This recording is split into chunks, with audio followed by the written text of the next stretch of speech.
জয়প্রকাশ নারায়ণ যখন কলকাতায় এসেছিলেন, এমার্জেন্সি চলছিল, মুখ্যমন্ত্রী মমতা বন্দ্যোপাধ্যায় তখন কাপড় তুলে জয়প্রকাশ নারায়ণের গাড়ি যে ছিল তার উপর উঠে নেচেছিলেন। তো এই হেন যে দলটার রুচি, যারা এইভাবে আচরণ করে তারা এটা তো অনেক কম করেছে।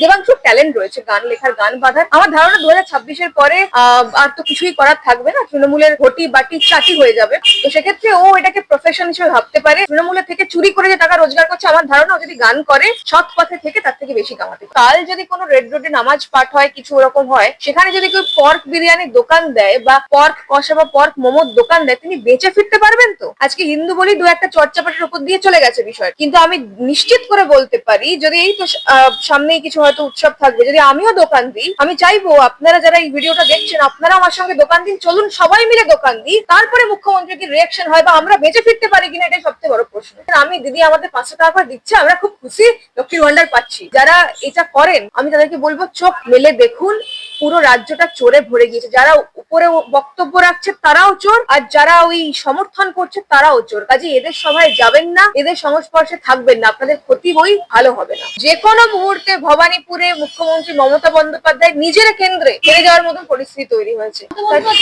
ভবানীপুর সেখানে তো 44,000-এর মতো নাম বাদ গেছে।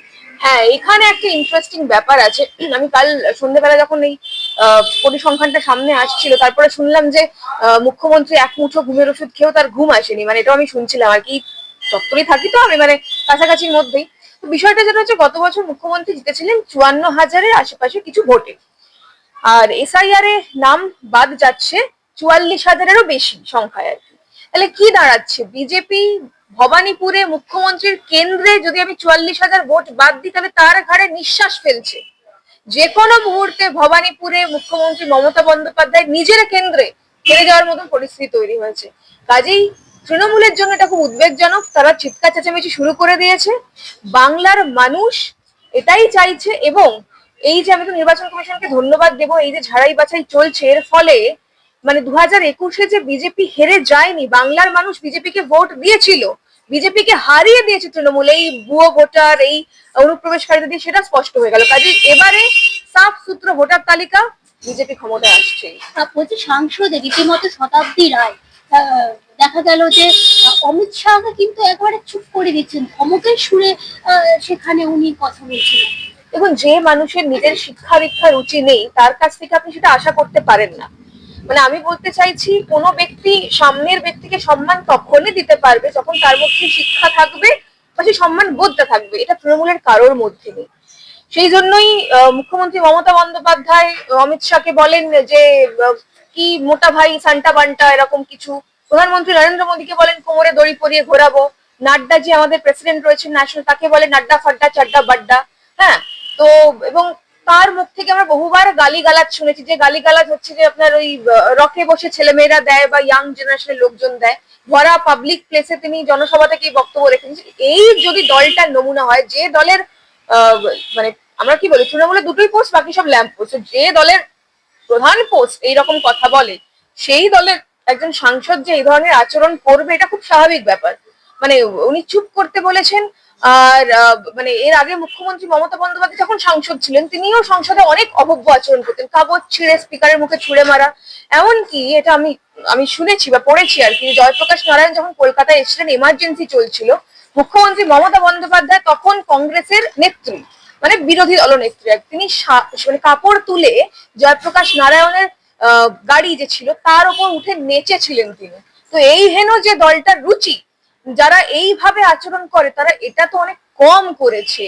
মানে আমি তো ধন্যবাদ জানাবো শতাব্দী দেবীকে যে তিনি অনেক কম করেছেন। আসলে মুশকিলটা কি জানেন তো, সারা জীবন যাত্রাপালা করে করে এরা না, মানে সংসদ পার্লামেন্টটাকেও সেই যাত্রাপালার জায়গায় মনে করেনি, সেই জন্য সেখানে নাটক করতে যায়। আপনি বিগত 10 বছরে যদি এদের উপস্থিতি দেখেন সংসদে, দেখবেন খুবই কম।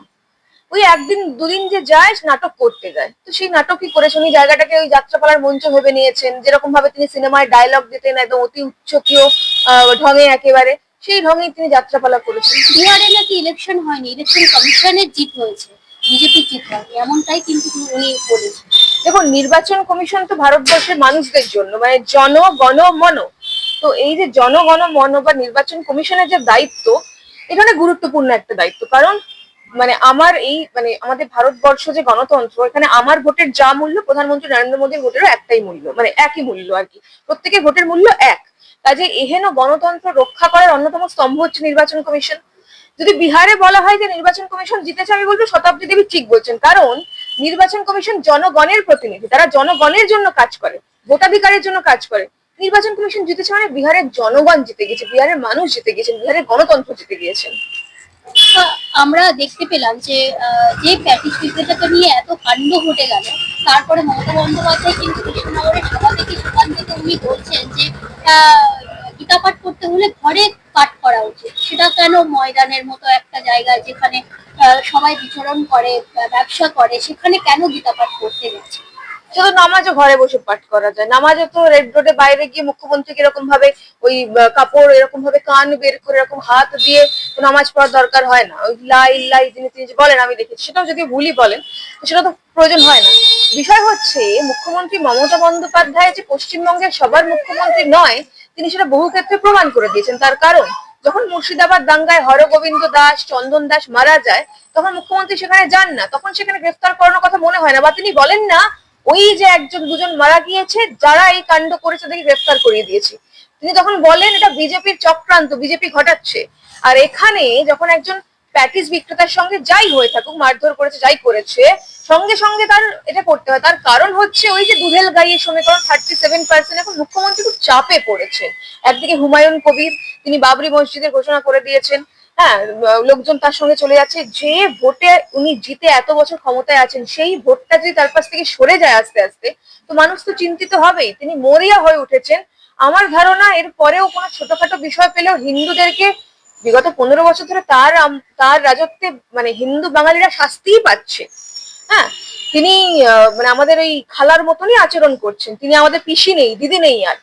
তো এহেন জায়গায় তিনি যেটা করেছেন দুধেল গাইদেরকে খুশি করার জন্য করেছেন। এবার প্রশ্ন হচ্ছে যে খুব সিম্পল একটা প্রশ্ন, যে গীতা পাঠের ওই জায়গায় যিনি প্যাটিস বিক্রি করছেন করছেন ঠিক আছে, তার রুটি রুজি, কিন্তু কাল যদি কোনো রেড রোডে নামাজ পাঠ হয়, কিছু ওরকম হয়, সেখানে যদি কেউ পর্ক বিরিয়ানির দোকান দেয় বা পর্ক কষা বা পর্ক মোমোর দোকান দেয়, তিনি বেঁচে ফিরতে পারবেন তো?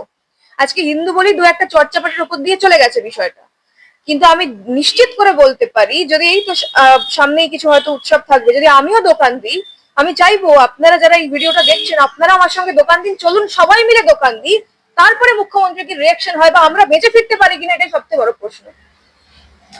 দেখা গেল যে দেবাংশু একটা গান বেঁধেছে যে এসআইআর যতই করুক মমতার কাছে কিন্তু বাংলা মমতারই হবে, আবার হবে, দখলে হবে।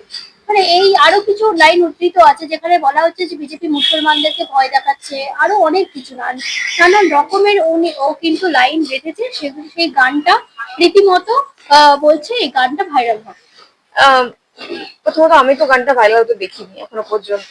যাই হোক, তো বিষয়টা হচ্ছে 26-এর পরে দেবাংশু আর কিছু করার থাকবে না। ও যেরকম বকে বা যাই করে আর কি, এগুলো আর করার কোনো স্কোপ থাকবে না দেবাংশু। তো পেট তো চালাতে হবে। বাবা গুজরাটে বসে আছেন, গুজরাটে তিনি পরিযায়ী শ্রমিক। তিনি চাইছেন যে 2026 আবার মমতা বন্দ্যোপাধ্যায় আসুন। দেখুন, বাবাকে সারা জীবন ওখানেই বোধহয় রেখে দেওয়ার প্ল্যান রয়েছে, কারণ দেবাংশুও জানে যে পশ্চিমবঙ্গ থেকে গুজরাটের অবস্থা অনেক ভালো, বুড়ো মানুষ সেখানে ভালো থাকেন, সেখানে চিকিৎসা পরিষেবা অনেক ভালো, তাই জন্য হয়তো দেবাংশু সেখানেই রেখে দেওয়ার ইচ্ছে আছে বাবাকে। কিন্তু বাংলার মানুষের সেই ইচ্ছে নেই। বাংলার মানুষ চায় দেবাংশুর বাবা শেষ জীবনে ছেলের সঙ্গেই কাটান, পশ্চিমবঙ্গে আসুন, দেবাংশু একটা চাকরি বাকরি হোক। আর নেহাতি যদি চাকরি বাকরি না হয় দেবাংশু, তাহলে দেবাংশুর ব্যাকআপ প্ল্যান হলো র্যাপ করা, গান করা। পশ্চিমবঙ্গের র্যাপ, বাংলায় র্যাপ, এই কনসেপ্টটা খুব একটা এখনো পর্যন্ত সেভাবে কাউকে দেখা যায় না, বেশ নতুন একটা কনসেপ্ট। দেবাংশুর ট্যালেন্ট রয়েছে গান লেখার, গান বাঁধার। আমার ধারণা 2026-এর পরে আর তো কিছুই করার থাকবে না, তৃণমূলের ঘটি বাটি চাটি হয়ে যাবে। তো সেক্ষেত্রে ও এটাকে প্রফেশন হিসেবে ভাবতে পারে। ও এই র্যাপ গান, মাচায় শো করা, হ্যাঁ, যারা তৃণমূল করে তারা এই মাচার অনেক প্রোগ্রাম পাই দেখেছি আমি, ঠিক আছে। তো ওই শীতকালে বিভিন্ন জায়গাতে গ্রামে গঞ্জে যে প্রোগ্রাম হয়, মাচা করা, অনেক শো পাবে, মানে ভালো রোজগার হবে আর কি। তৃণমূলের থেকে চুরি করে যে টাকা রোজগার করছে, আমার ধারণা ও যদি গান করে সৎ পথে থেকে তার থেকে বেশি কামাতে পারে। আমার একটা শেষ প্রশ্ন, দেখা গেল কৃষ্ণনগরের যে জনসভা মমতা বন্দ্যোপাধ্যায়, সেখানে দেখা গেল কয়েকজন মহিলার ক্রন্দনরত ভিডিও বেশ সোশ্যাল মিডিয়াতে ভাইরাল হয়েছে। তাদের নাকি সোনার গয়না মানে চুরি হয়ে গেছে, ওই সভা থেকেই নাকি চুরি হয়ে গেছে। ওরা বলছে কেন এলাম। এটা তো খুব স্বাভাবিক বিষয়। মানে ধরুন, আপনি চোরেদের সভায় যাচ্ছেন, সেখানে লোকজন সব চোর, আর আপনার সেখানে জিনিসপত্র চুরি হবে না, এটা কি সম্ভব? এটা তো আপনাকে আগে বুঝতে হবে। উনি বলছেন কেন আমি এলাম, মানে আমিও দেখেছি, আমার খুব খারাপ লাগছিল। খুব সাধারণ মধ্যবিত্ত পরিবারের মহিলা দেখে মনে হচ্ছিল।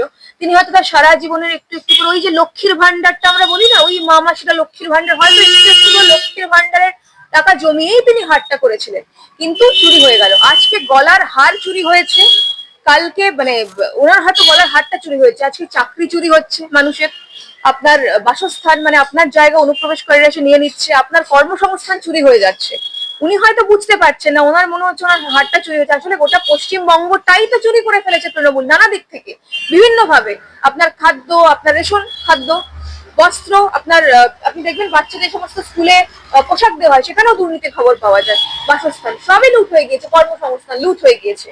কাজেই আমি চাইবো যে বাংলার মা বোনেরা যারা এতদিন ওই তৃণমূলকে ভোট দিয়েছেন বা ভেবেছেন আমি দিদি আমাদের 500 টাকা করে দিচ্ছে, আমরা খুব খুশি, লক্ষ্মীর ভান্ডার পাচ্ছি, যারা এটা করেন, আমি তাদেরকে বলবো চোখ মেলে দেখুন, পুরো রাজ্যটা চোরে ভরে গিয়েছে। যারা উপরে বক্তব্য রাখছে তারাও চোর, আর যারা ওই সমর্থন করছে তারাও চোর। কাজে এদের সভায় যাবেন না, এদের সংস্পর্শে থাকবেন না, আপনাদের ক্ষতি বই ভালো হবে না।